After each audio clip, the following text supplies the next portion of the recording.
Welcome to a new episode of Wedding Wednesdays. Every Wednesday, the team from Weddings a la Mode and Mode Events joins us with a special guest to chat about all things wedding related. Now pour yourself a drink and let's get to planning.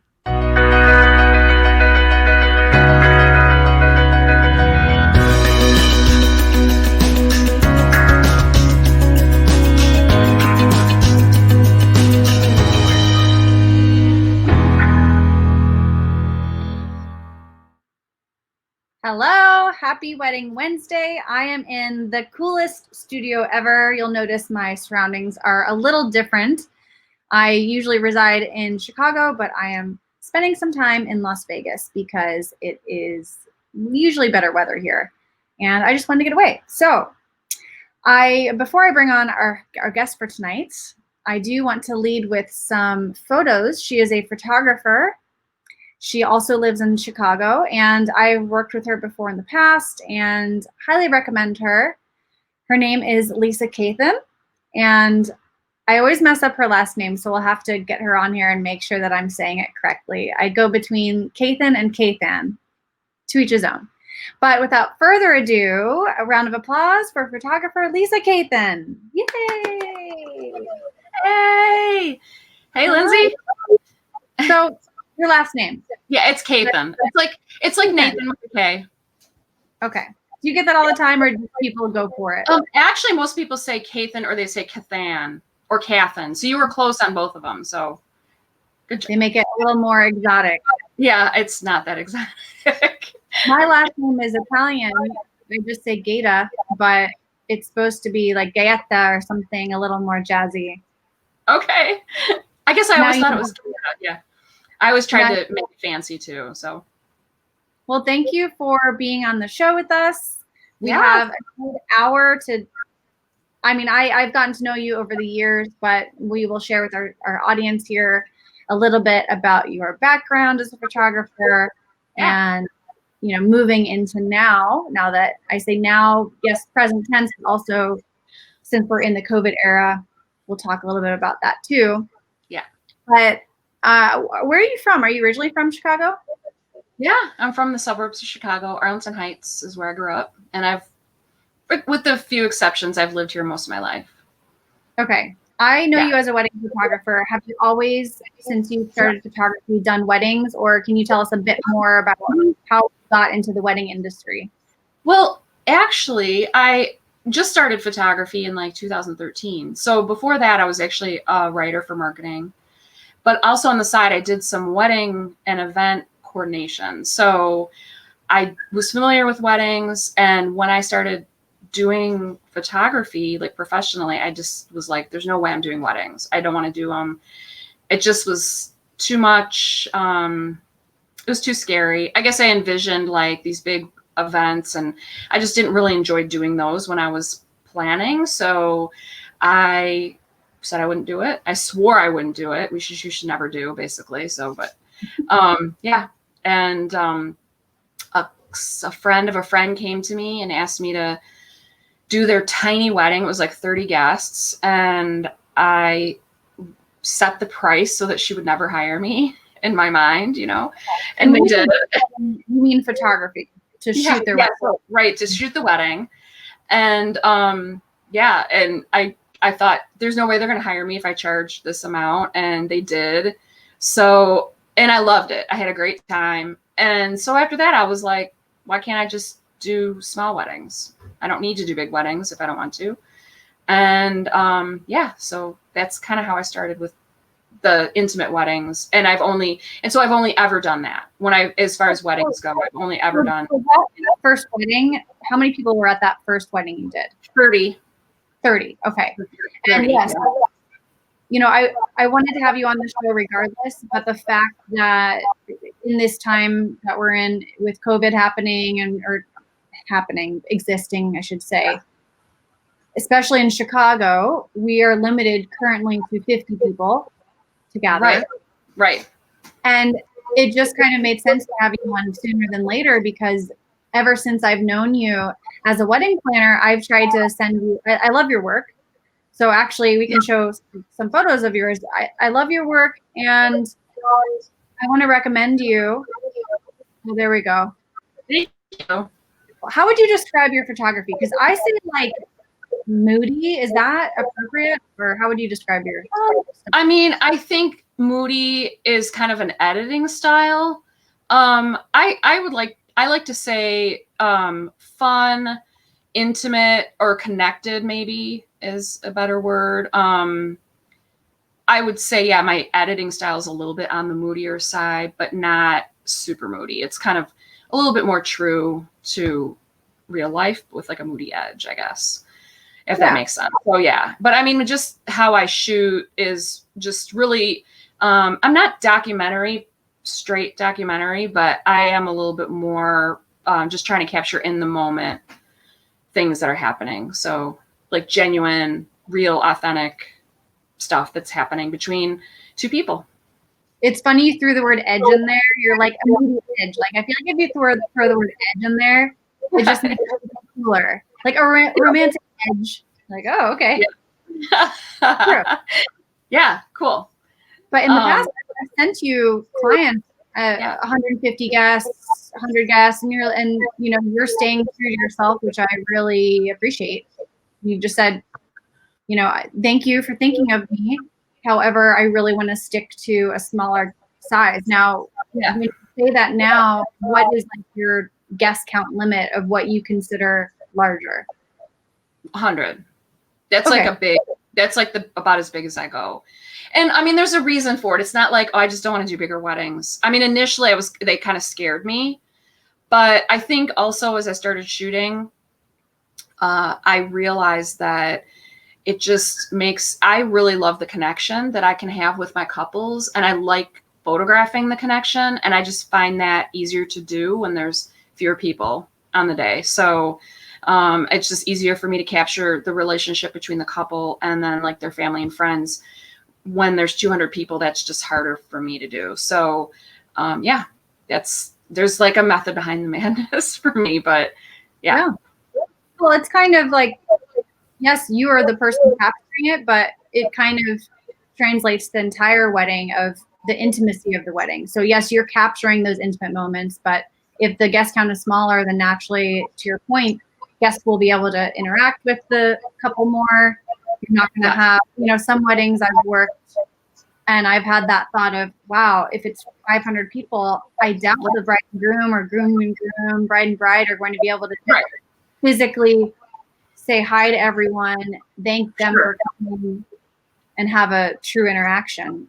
Yeah, but for sure. I mean, reasons for having larger weddings. So yeah, and you know what? Honestly, my husband and I had 50 guests at our wedding, and that was one of our motivations. Was we wanted to be able to actually talk to our guests on the day and hang out with them, and we didn't feel that we could do that with a lot of people. So that was a conscious choice for us and budget. But yeah, I won't go into that. But yeah, I mean, because I remember last I saw you like 3 years ago or something.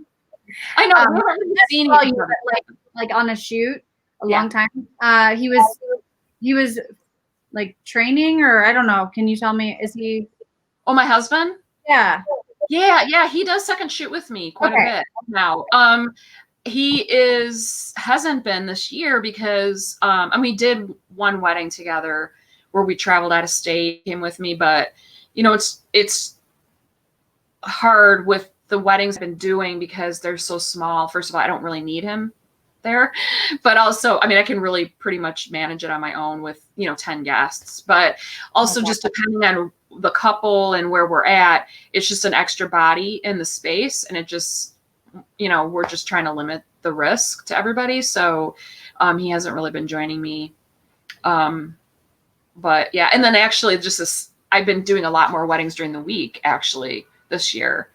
So couples are just finding that they can only get where they want their venue or their space on the week. So he has a regular job. He's a nurse. So a regular job. Yeah. He's got a full-time job as a nurse. So yeah. Mm-hmm. So aside from not having a second shooter, have you had to change the way you are booking clients and also executing weddings due to COVID? Are there certain? No. I mean, if I really needed a second shooter, I would just hire one, or he would come.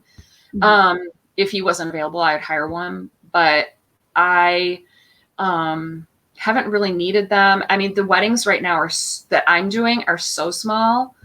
I don't think I have any weddings that are more than probably 15 people for the rest of the year. Wow. So, yeah, I mean, it's not necessary to have him there. So, yeah. Yeah. We didn't have to, but we chose to have conversations with all of our clients and venues and making sure that we're all on the same page in terms of expectations for how we're going to be handling the events due to COVID. Yeah. It's so hard, and you'll probably, if you're watching, hear me say this every episode, but it's so difficult to up with where we are as a country, because like we have clients throughout the United States, so it's like what the mandate is in Chicago might be different from here where I am in Las Vegas. Exactly. So it's changing, like the different phases you're going in. It's just like, yes. And then even some counties are like different, like in Cook or Chicago here in the Chicago area. Mm-hmm. That's a little bit more strict than some of the suburbs. Not much, but it's a little bit stricter. So, it's hard to keep on top of. Yeah. And then also people are doing city hall weddings right now too. And those are all different, like all around Chicago. All the city hall requirements are different. So, it's been a challenge to keep on top of it, for sure. I should have mentioned you're a contributor for Shy Thee Wed, which is would you say like an online wedding magazine? Yeah. So Shy Thee Wed is, I would say, the largest wedding blog in the Chicago area. And I'm a content creator for that. Mm-hmm. And most of what I write is about small weddings, especially now, but because it's just everybody's doing them. But even before that, most of what I was writing was kind of around just smaller events.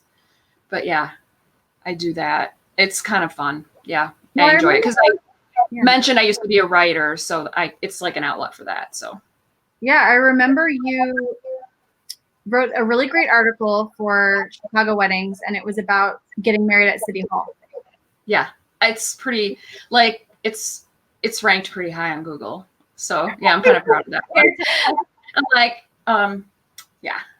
So I get a lot of inquiries, excuse me, a lot of inquiries off that article. Oh, that's awesome. Yeah, a lot. By the way, I'm having a glass of wine with this really fun glass. My glass says, "Pink is not just a color; it's an attitude," with an exclamation point. And I'm drinking rosé because I was having a chat with you, and I know you love rosé. So, cheers. Yeah. Well, not to jump all over the place because I tend to do that, but you and I did a solo shoot together. Yes. I was actually working for a different wedding planning company, like right before the mode. And we had how did it even happen? So you found the location. No. It was supposed to be a Japanese restaurant. Yeah, you, I don't know. I think you found the location. Okay, I think this is what happened, and you can correct my memory, but I'm pretty sure. Yeah, go ahead. You wanted to do a Japanese-inspired shoot, right? I did. You're right. I had the idea. And like I had this idea. Yeah. And then you had the venue idea because I didn't know where to do it. And you knew about Wandering Tree Estate, which is in Barrington, which is where we ended up doing the shoot. Yeah. And super meant to be. It was so meant to be. It was so beautiful. Yeah. That was fun. That was that was 3 years ago. Yeah. So what's funny about that is I was super pumped because I was actually on my way to visit Japan for the first time ever because my sister lived there. And I was like, oh, I'm doing some research, and I came back and I was like, oh, red, let's do something with red. And so we had this restaurant that we were working with, again, meant to be, but the restaurant fell through. You let me know, and somehow it totally shifted. I forgot about the restaurant. It was like a Japanese restaurant. Yeah. Yeah. And it was in the same town, actually, the restaurant. Yeah. And we ended up finding this, or you knew about the venue and they let us do it there, and it was so cool. Well, they have Wandering Tree Estate is a very special place. So if you live in Chicago and you've never heard of it, look it up. It's called Wandering Tree Estate. It's a private estate. And they host weddings there. There is a rain garden, but they have a Japanese garden. And I think that's kind of what set off my brain of like, okay, you want to do Japanese elements. Yeah. Yeah. There was a Japanese garden, a pool, like a reflection pool, and a bridge, and it was beautiful. And then totally not Japanese, but then this cool place where we ended up doing the dinner, which is more French, but it was still cool. Yeah, it shifted. So the reason why you said rosé and it triggered the fact that we worked together is because the color palette ended up having like this rose color. Yeah. And I think you had like a Japanese umbrella for the bride to use. I didn't. I had a fan. She had a fan. Okay. Like we were trying to make it bring in elements. However, it was trying to bring some Japanese elements into it. She had like a kimono type robe for getting ready, but her gown was pink or like a rosé color. It was pretty cool. We actually, it was published in Modern Luxury, and it was great feedback. Here, I'll see if I have some pictures. It was a whole day for styled shoots. Oh, there we go. Yeah. For styled shoots, it's really nice to take our time with it. Yes. Yeah, it was that table setup. It was so cool. Mm-hmm. Everyone loves that table. Oh, the table. Yeah. Like that whole, it was called a pleach delay. Mm-hmm. And everyone loves those pictures. Mm-hmm. Yeah. It was pretty cool. We have to pretty inspired him very soon. Yes, we do. I would love that. Have you been doing styled shoots since COVID hit? You know what? I have. I mean, I've done them. I haven't done any this year, believe it or not. You'd think that like with everything going on that it would be like the time to do it, but I don't know. It's just been hard. Like, yeah, no, I don't know. It just seems like, kind of everything. I don't want to say everything didn't open up, but slowly started kind of opening up in June only. So it hasn't been that long since we've been able to really do anything. And I think we've all just kind of like been crawling out from underneath a proverbial rock, right? Like, yeah, what's going on? So I would love to do one. But yeah. It's been on my mind too. You, on the one hand, you're like, oh, we have now time since we're executing weddings. But then there are added tasks due to COVID, whether it's updating a contract or speaking to clients. And so, yeah, I'm not sure how willing either vendors would be to contribute. Like photography might be a little different, and you can correct me if I'm wrong, but like florist, if I could, hey, florist, can you give me like free flowers for this shoot? I feel a little strange because everyone's struggling right now. Yeah, everyone's kind of having a hard time, especially those vendors, like you said, like floral designers that have to contribute so much to a styled shoot financially that it's just, they're not probably getting the work that they used to. So yeah, they're not. It's tough. Speaking of finances, to bring it back to photography, if a couple is budgeting for photography, what do you recommend? As a wedding planner, I have my thoughts on this, but what do you recommend? A percentage of their budget or a set flat rate? You know, it's hard for me to answer that question, sort of, because like percentage wise, honestly, for the kinds of weddings that, or the people that hire me, oftentimes I am like a massive amount of their budget, or a massive portion of their budget. Because maybe if they're getting married at City Hall or they're having a backyard wedding, I'm not really, I'm one of the bigger parts of the budget. So I don't know. I feel like Brides Magazine probably is the answer to that question better than me. But I mean, usually for me, it's anywhere between probably I'm usually 40 to 80% of the budget. But I mean, I'm not a cheap photographer, I will say that. But, you know, if you're not spending any money other than to get your wedding dress and your hair done, you know what I mean? It's like, I can try to budget. Really small weddings right now. Yes, right now especially, it's like people aren't really, I mean, there are some that are spending money, and I actually have some that I'm that are booking for next year that are still intimate weddings. They're like under 50 guests, but they are spending money now. They're starting to like kind of spend the money on the venue and everything. They're taking their budget that they had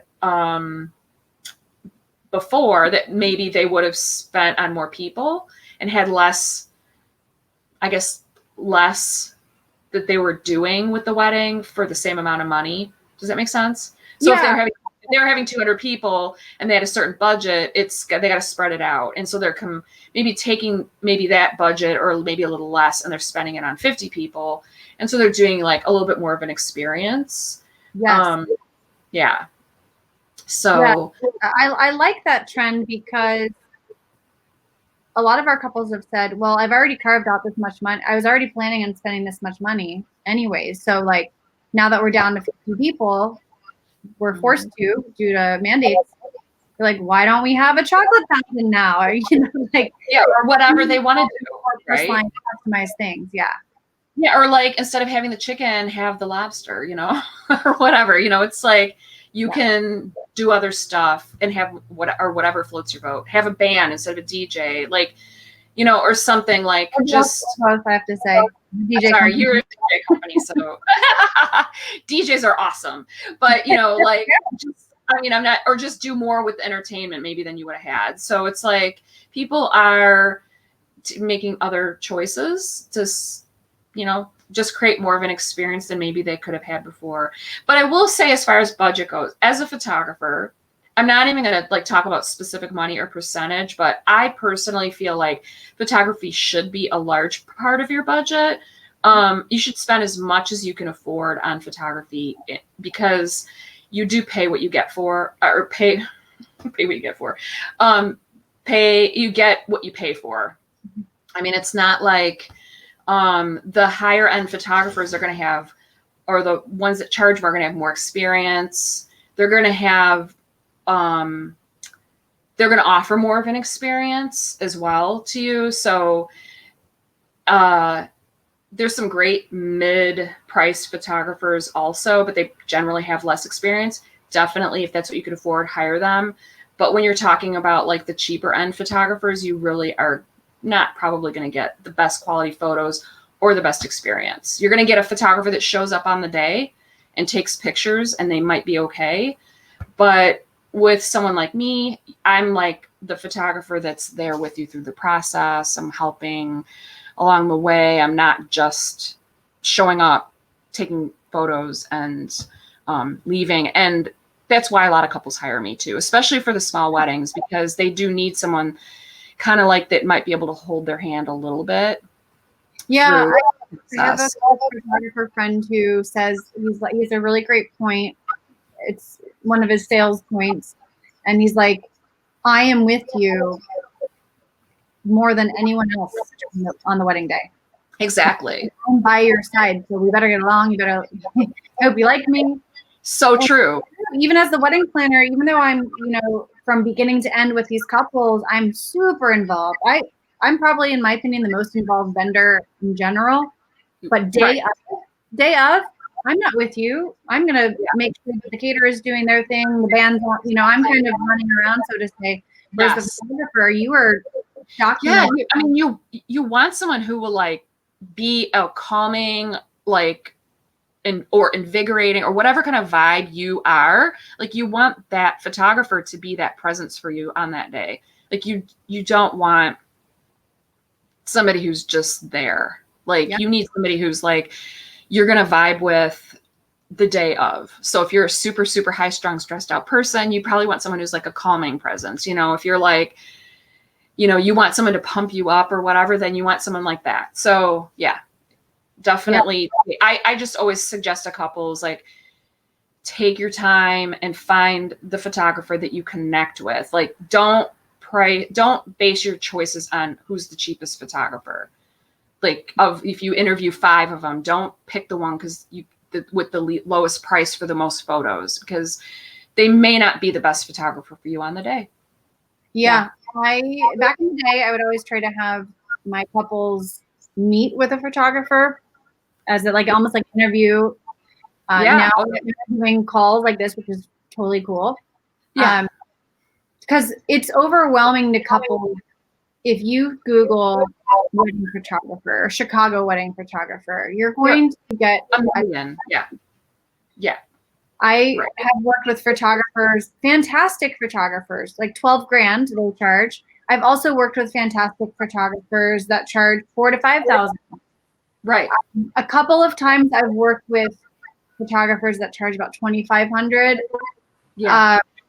Which sounds like a great deal, but to your point, it's like they were newer, and every market's different, by the way, too. So this is just Chicago I'm speaking with. And we're at a certain price, but you can tell the difference between a $2,500 photographer and a $5,000 photographer, like you can as a planner.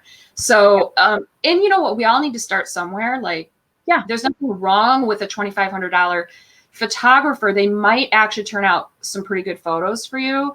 But you just have to realize you're not getting someone with the level of experience with weddings and on the day as probably your $5,000. Yeah. Yeah, I would say for an 8-hour wedding, that's probably about mid-range in the Chicago area, $4,000 to $5,000 for an 8-hour day. Yeah. Yeah. When I quoted the 12,000, I was actually thinking of a New York photographer. But my point is that there are some here in Chicago, and they have experience, and those tend to be your photographers that are like really hard to book, like the ones like that you really, really want, and they're just a little hard to get because they're so popular. But and that's a little bit why they can charge that much also. But $4,000 to $5,000 I think is a solid for an 8-hour day is a solid amount of money to pay in the Chicago area for a wedding photographer. Yeah. What are some other, so, I recommended trying to have a in-person meeting or a now virtual meeting. Worst case, have a really great phone call with a photographer before booking. Yeah. Are there things that you've noticed during the process of speaking with couples that they need to remember to consider when booking? Well, yes. You absolutely should meet with your photographer at some point in the process. For me, I will say with the tiny weddings, I encourage couples, because a lot of times they're coming to me they're like, can we get married in our wedding date is in 4 weeks. And so what I'm encouraging people to do is book me and then we'll talk. Or you might lose the date. We can totally talk before you book me, but it's a little bit different only because I'm with them for 3 hours usually on that kind of a day. So it's not an all day thing where I'm with them, but I'm happy to meet with people, but people have lost dates, unfortunately, in that process. But with a longer wedding, like a 4 to 8 hour wedding, I require a meeting. I don't want a couple to book me without a meeting, because I want to know that I can meet the needs that they have for their day, and then we're on the same page. Like I said, I'm more of a I'm obviously a tiny wedding photographer, so I just want to know that the things that are important to them on their day are important to me, and that I can fulfill what they want. And also with COVID too, that's another conversation that we are having, unfortunately, but it's just has to happen. So I know we're on the same page. But I would say, obviously a lot of couples want to know about the cost and how many pictures you're going to get. It's those are important things to find out, but most photographers in the middle to high end price range offer the same number of photos. It's usually about 100 an hour. Give or take 25 maybe, but you're going to get around the same amount of pictures. It's a lot of pictures, by the way, way more than you'll ever need in life. But to remember your day. But I think the most important thing is kind of what we just touched on. what is their, I don't know, like just try to like connect with them and find out like maybe what their process is on the day. I think that's a super important question, like for how they shoot. If you really love super traditional posed photos, don't hire somebody that doesn't do that. Like, yeah, some are doing more editorial style, right? Versus traditional. Yeah. One is not better than the other, but don't hire me if you want like all very posed photography. Like I don't do that. I just don't enjoy working that way. And it's just not my style. Couples that hire me to like, because they like a less posed look. And honestly, a lot of times they feel awkward in front of the camera and they don't want to be like posed all day long. They want to enjoy the day. So they don't want to be like conscious of me being there constantly and putting them into position. So, I would say that is probably a huge thing to uncover when you're talking with a photographer, is just how they work. Do most couples do a good job at doing their homework, excuse me, and like checking out your website to see your style? Because I was wondering how you would handle if I was a couple and let's say I just heard your name and I didn't look at your website, and if I was like, oh, I would love bright, light white, California style pose. How do you handle that? Do you recommend them to other photographers, or you just simply say, I don't know for a minute? I actually in my inquiry form, I actually asked them to kind of comment on some of the pictures that they've seen on my website. So I know that they're looking at my work. It's not because I don't want feedback about my work. I just want to know that they're like looking at my site. Yeah. Or my Instagram or something, and that they're like liking the pictures that they see there, because that's what they're going to get from me. Yeah. They're not going to get something different. That did happen to me though. One time, a planner sent me a planner that I knew sent me a client that was a friend of hers, and the person, I met with them in person, but she ended up booking me, and then came to me like later and said, oh, I looked at your website and I really don't like what you do. Like I want you to, the stuff like that looks like this guy. So we had to part ways. Okay. I was going to ask.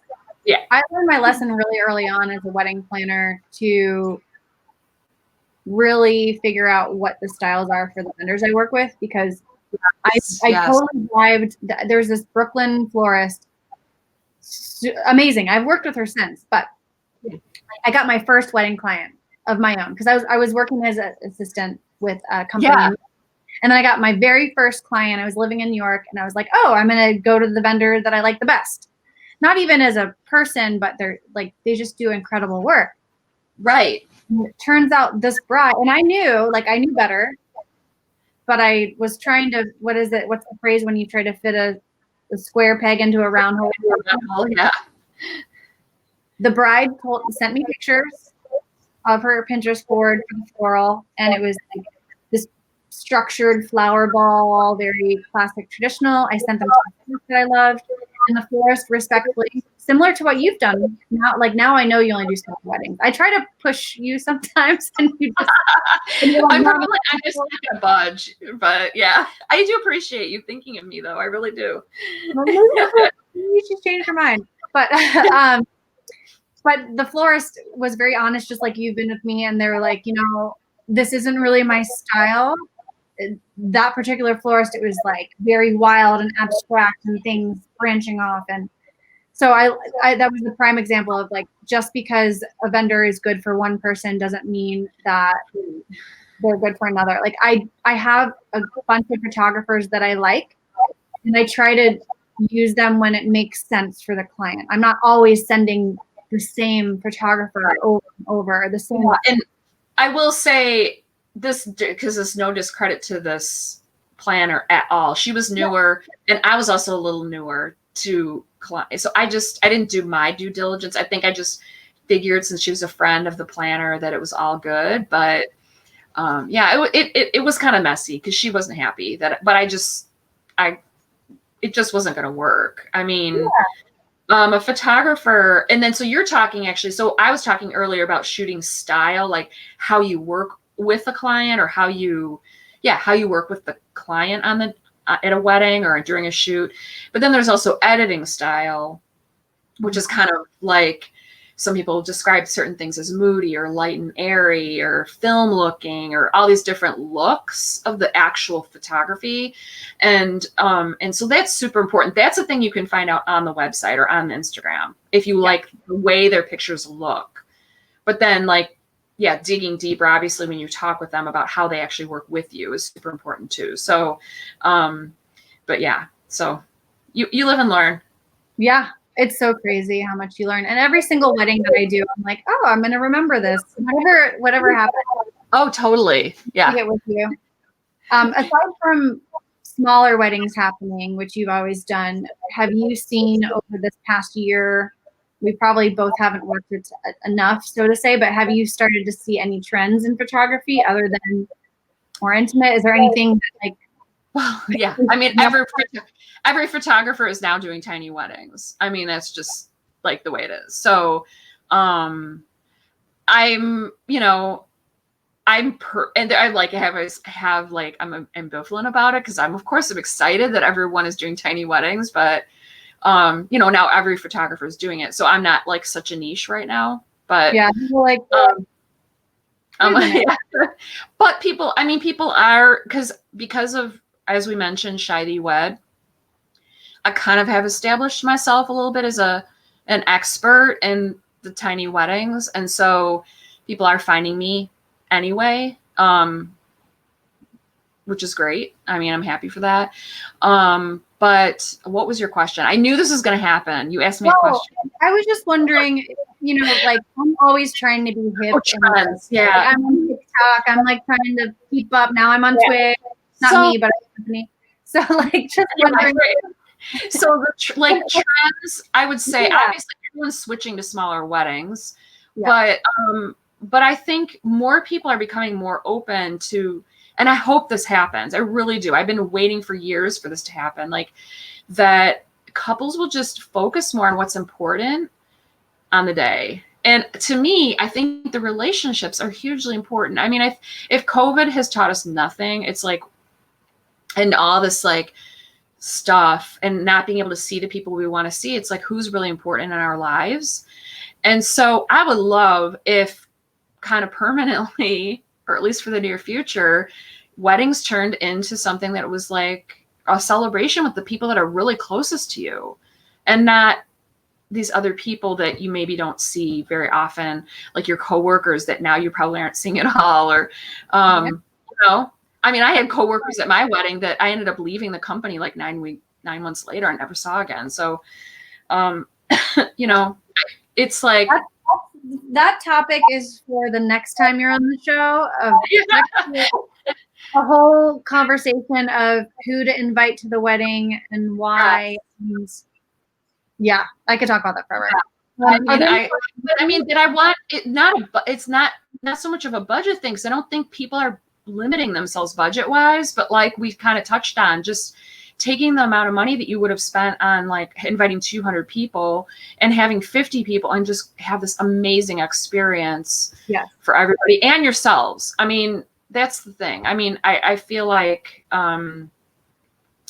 you just want to remember, like, you want to remember who was there and like the actual experience. You don't want to be like flying through your day at this breakneck speed because you have 500 things you have to accomplish. You got to show. Someone said, I think photographers are the most important part of a wedding. Yeah. Thank you.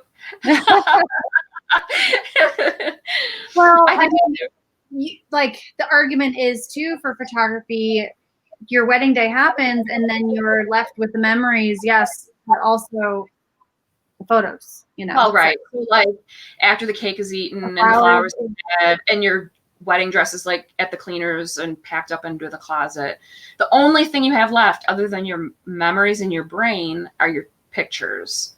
Yeah. So they're hugely important. And I mean, I feel like it drives me crazy, because I realize everyone is on a budget. And so one of the things actually is in the way I have my pricing structured, which is kind of unique, is I actually tailor it to what the couple needs, as opposed to like, I need you to hire me for 8 hours, because I want couples to like experience having great wedding photography, even if they don't have a huge budget. So pick out, if you can only afford 4 hours, then let's figure out what the most important 4 hours are and photograph that. Okay. So if I'm a bride and I contact you, would you recommend through your website? Would I what? I'm sorry. Would you recommend someone going to your website and then emailing you, or what's the best way to get? 100%. Yeah. Just go to my website and there's an inquiry form on there you can fill out, and I'm a very good communicator, so I'll get back right away. So if I'm a bride and I reach out to you, how does that conversation go when I'm the bride and I say, you know, some couples, I roll my eyes because but they're like, how much does it cost? Yeah. Well, every wedding's different, so I really need to personally have a conversation with you. Like, what if the ceremony's over here and then we have to drive an hour and there's the whole long day? So that's what I do. I'm hoping you do a similar thing. Yes. I mean, I'll be honest, tip for couples, like when someone comes to me and asks me the very first question, how much do you cost or how much do you charge? I already know that they're probably not going to hire me, because I'm not the cheap. If that's your first question and that's your leading way that you're going into the photography, you're going to hire the cheapest person you can find, probably. And that's not going to be me. So I already kind of know that. Well, if you want to engage me, I'm just saying, if you want to engage me and other photographers that are not, you know, you really are serious about talking about your wedding photography, don't ask that question up front. But as for my own website, I actually have like some pricing on there. So, you know, you can get a flavor for like how much it costs. It's not like everything's not on there, but it's not a secret. I just, you know, be ridiculous for me to have everything on there, but yeah. So, man, I miss you so much. You're so cool. You're like, oh, I get a flavor for it. Like, I need to find my lingo here. I don't know.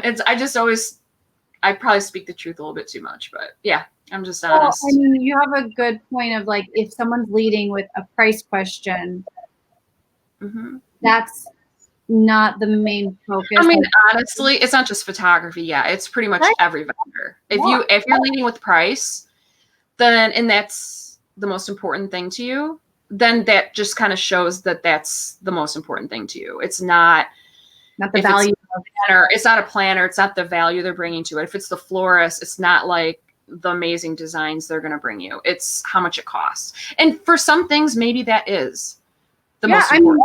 I think having a budget is super important.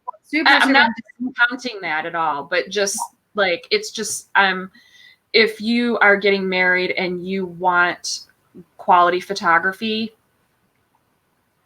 try to find the photographer that can meet, I don't want to say that can meet your budget, because I don't know, if your budget's $500, it's going to be a challenge. But, you know, there are photographers out there that will work with you if you have a budget, like a tighter budget. You may have to go with less photography. You may not get 10 or 8 hours of photography, but you might get amazing photography of like the most important parts of your day. And you know what? And I will say right now, that's the best time to be looking, because we're all hungry. Like, we're all looking for work, to be honest. I mean, nobody's having big weddings right now. So, you know, there are photographers. I always structured my stuff like this, but there are photographers out there that might be more open to talking with you about a smaller wedding that previously may not have. Yeah, I mean, it is what it is. If someone is sticking to a certain budget, you know, I mean, we all have a budget, right? Of some kind. Most of us. I mean, there's a very, very rare people that have no budget. I've had clients and they're like, "Oh, no budget." I'm like, "Okay, how about this $1 million huppah?" And they're like, "Oh, no, maybe not $1 million." You know? So there's a budget for everything. Right. So yeah, it's just a matter of like nailing that down, which again, whole other topic of conversation. And something I just realized to remember, or to remind everyone, is if you are a couple watching and looking for a photographer, I would remember to ask them about albums and prints and whatnot, because that's not often thought of as like part of your photography budget sometimes. So I mean, just to kind of tangent off on that, I mean, most photographers now will provide you with the digital images if they're shooting digitally. Like if they're shooting film, that's totally different. I can't answer that question, but because that's probably, it could be a different situation. But if they're shooting digitally, they're usually going to provide the digital images for you. But I mean, I just recommend getting professional albums made. I mean, I can't tell you how many people just get their pictures and they got it on a USB or download it on their computer and they don't do anything with it. They share a few pictures on Instagram or on social, and they don't ever get an album. Or they go to like Snapfish and get an album, which I'm just going to let you know is not the same quality that a professional photographer can offer. So yeah, I mean, the albums I offer are like top notch. They're expensive.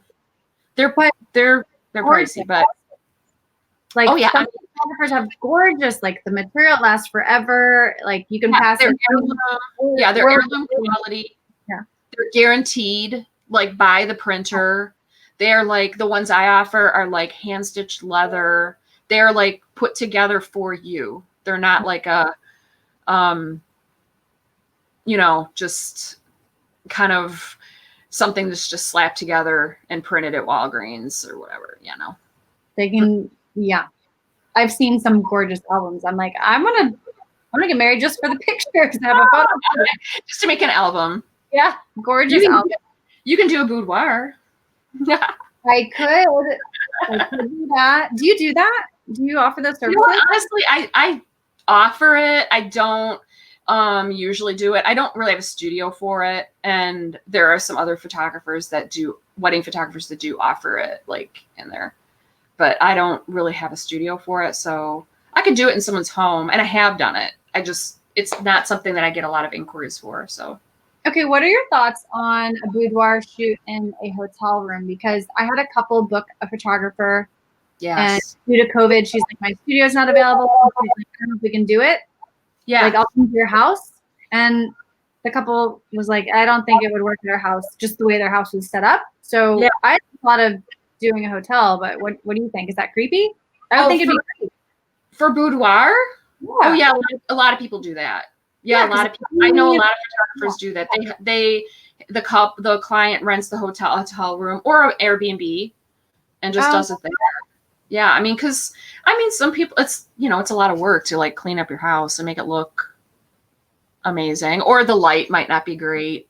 Yeah. So yeah, here's my love seat that's 5 feet wide. Like, I don't know. Yeah, in my house, it's seriously like try to find a corner that's like looks cute, and that's pretty much it, right? Yeah. I haven't something to think about. We'll see. How creepy and weird it would be if I just had like a boudoir photo album, just like I don't even have a coffee table. That's how small my apartment is. But like, and just laying there, guests come over, which they're not now. But if they're, I don't know. Now I'm going on a tangent, a boudoir tangent. I'm surprised we're not getting comments on this, but they're like, no, they're like, I want to hear more about this weird situation. On the same lines of locations for boudoir shoots, where are your favorite spots to shoot in Chicago? Do you have any? I mean, this is a hard question because there's a lot of places I love to shoot indoors, but they're all closed right now. So I'll share them, but do you prefer it? Well, you know what? With my style, I do kind of actually. I love the Chicago Cultural Center. It's cool. It's beautiful. It's closed, but it has great light in there. And I also love like either of the conservatories. The Lincoln Park Conservatory or Garfield Park Conservatory are awesome, and they're great options for excuse me, sorry. I'm like, my this is embarrassing, but my laptop is about to die. Trying to get my husband to. We have 10 minutes left. I could talk for 10 minutes. Yeah. I'm like, we could totally talk forever. But yeah, so or I could run and get it. But yes, anyway, those places are awesome. The conservatories are amazing for like just indoors, like indoor options. Like if it's cold or rainy or whatever, those are awesome. But I love the neighborhoods. Like the West Loop is the coolest place to shoot. There's so much street art. I mean, there's just so many places. I can never do like one shoot and I'll hit all the places. There's just so much there. But any neighborhood, I love them, especially when couples like live in Chicago and they live in a neighborhood. I love to shoot where they live. I think that's super fun. Because personal element, or are they more comfortable there? Or? Yeah, I think it's cool because they are more comfortable, but they also is that your charger? My husband's delivering my charger. Tech support. Thank you. Tech support. Thank you so much, John. Look at him back there. And hi. Lindsay says hi, hon. Hey, Lindsay. Oh, it's been a long time. So yeah, anyway, I feel slightly distracted, but I love, people feel comfortable. Yeah, there we go. People feel comfortable there, but then also it's like a lot of times, when couples get newly married, they're like, it's like they don't live there forever. So it's nice to have pictures, where you live. Yeah. Well, Like especially the albums, like it's nostalgic. You look back on your wedding day, this is what you were at the time of your life. And I do that. I encourage that a lot, especially with engagement sessions. If we don't do your home or your neighborhood during your wedding, then maybe like an engagement session is a great time to do that because, you got these great memories and you're just relaxed. It's where you live. Like we can grab a glass of wine out on the patio and the place you guys always go or where you had your first date. Yeah, I love that. Yeah, we didn't even touch on engagement photos. That's something I stressed to my couples. A lot of my couples say, "Oh, well, we are save the date out. We don't need them." But I encourage it as a test shoot almost with your photographer. Like you get comfortable with your photographer, you learn to pose. Yes, you kind of figure out how they work, and if there's anything that kind of like you feel maybe not as comfortable with or whatever, you can kind of adjust that before the wedding day. Plus you just feel comfortable. Like by the time, that's probably the biggest thing. I don't know that I've actually had one bride that kind of corrected me on something from her engagement shoot, which was great. But, pardon? What was it? Oh, just, she didn't like the way she looked on a certain side or something. I can't even remember, actually. It was like 3 years ago, but yeah, she didn't like a certain way that she looked. So I just was like, okay, no, I won't pose her like that or place her like that. So that was interesting. But anyway, yeah, it was cool. I'm glad that's kind of the point of it, I guess. But the bigger point, I think, is just comfort. Most people, unless you're a model professionally, like don't feel super comfortable in front of the camera. And so every single person tells me that, like, well, maybe not every person, but probably 90% of couples tell me that. So it's great to be able to do an engagement session and then you kind of get, I don't know, the kinks worked out. You just feel more comfortable. When the photographer shows up on your wedding day, they're more like a friend and not like someone that you just are meeting in person for the first time. You've hung out together a little bit. Yes. Super important. Just to get like comfortable. You have a shared experience and you feel like they were there. You felt awkward during the engagement session. They were there for you and you kind of feel more comfortable with them. Yeah. It's like an icebreaker. Yeah, kind of. Yeah. Yeah. That reminds me of like, I used to be obsessed with Mariah Carey and she only likes to be photographed on one of the sides of her face. Right. Did you know that? Yeah. So it's kind of like, that reminds me of a lot of people.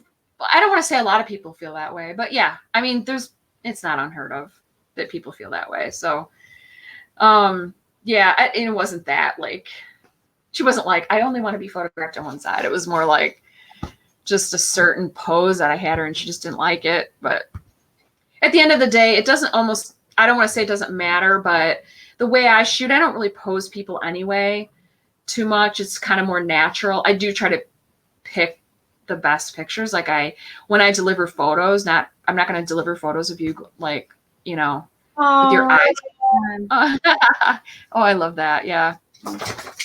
With your eyes closed or your mouth open, or you're in the middle of taking a bite of something awkwardly. Like, I don't deliver those pictures, but yeah. Oh, I'm loving these pictures. Yeah, it's fun to look back on these. I want to do more weddings now. I know. Yeah, I miss it. I mean, I've done a couple, but I'm missing it a lot. Yeah. I love. When is your next wedding? It's a September 24th. So, but I do have a couple shoots before that. I think I have an engagement session.